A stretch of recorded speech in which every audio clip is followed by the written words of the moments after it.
Je vous remercie, mes chères sœurs honorables du groupe parlementaire Benno Bokk Yakaar. Monsieur le Président de l'Assemblée nationale, Monsieur le ministre, collaborateurs des ministres, j'ai observé 30 secondes de silence pour marquer ma solidarité à l'honorable collègue député Amy Ndiaye, pour dénoncer l'agression dont elle a été victime, mais également exiger du président de l'Assemblée nationale l'application rigoureuse du règlement intérieur.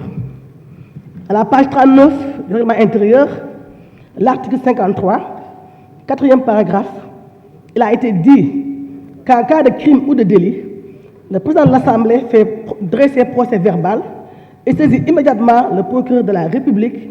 Il en rend compte au bureau de l'Assemblée nationale.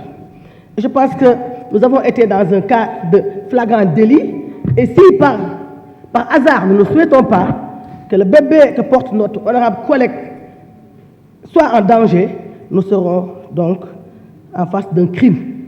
Et cela, je pense qu'il est important dès lors que le président de l'Assemblée nationale puisse rapidement donc procéder à l'application rigoureuse donc, du règlement intérieur. Ceci étant dit, Monsieur le ministre, je vous salue et je vous félicite pour votre nomination à la tête de ce département très important.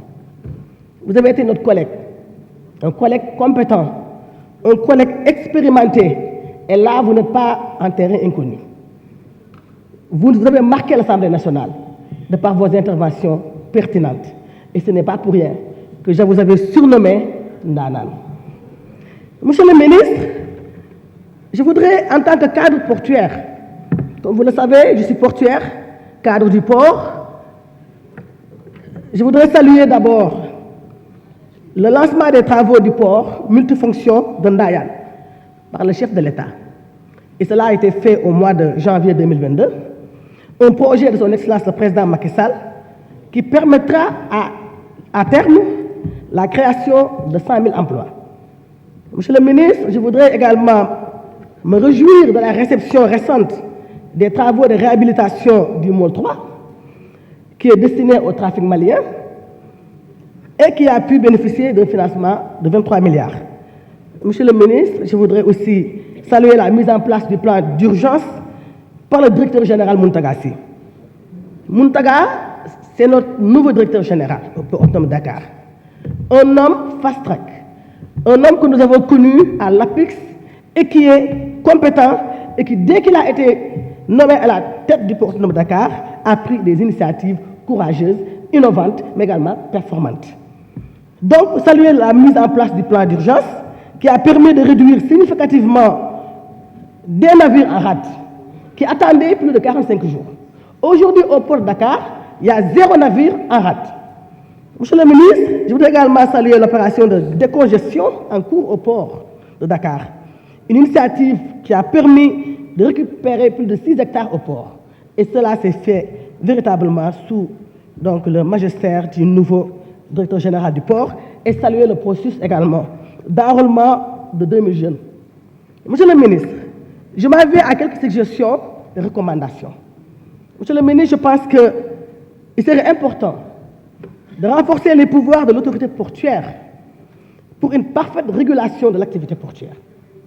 Monsieur le ministre, il serait important aussi de mettre en place un écosystème portuaire qui puisse permettre de mutualiser les initiatives de l'ensemble des parties prenantes qui concourent à la bonne marche de la politique portuaire nationale.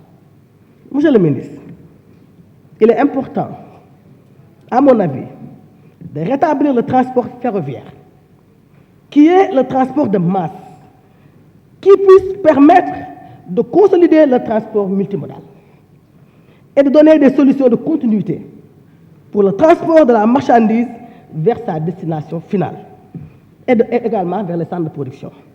Monsieur le ministre, le rail contribuera à rendre le port autonome de Dakar beaucoup plus compétitif.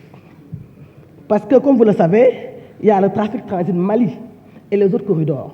Et aujourd'hui, les Maliens peuvent faire passer leurs marchandises par Abidjan.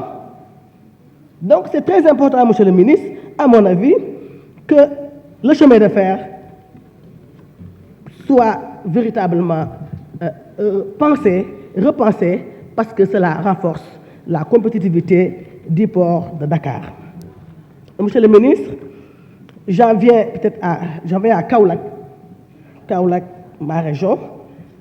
Monsieur le ministre, le port de Kaolack, qui n'est pas encore dragué, qui n'est toujours pas encore dragué, le port de Kaolack, nous avons eu à réceptionner le matériel pour le dragage. Mais monsieur le ministre, ce matériel a été repris. Pourquoi ce matériel a été repris? Dans quel but? Et ça également, nous souhaiterons en être édifiés. Monsieur le ministre, je voudrais également saluer le docteur maire Teneng, et saluer le travail qu'elle est en train d'abattre donc au niveau de sa direction.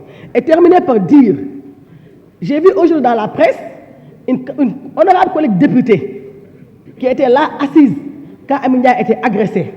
Malheureusement, elle n'est pas présente, mais je souhaiterais qu'elle soit là. C'est l'honorable députée Mimi Touré. Elle était là. Quand Amindia a été agressée, violentée, tabassée, giflée, et quand elle recevait un coup de pied dans son ventre, elle était là assise. Elle n'a pas pipé mot.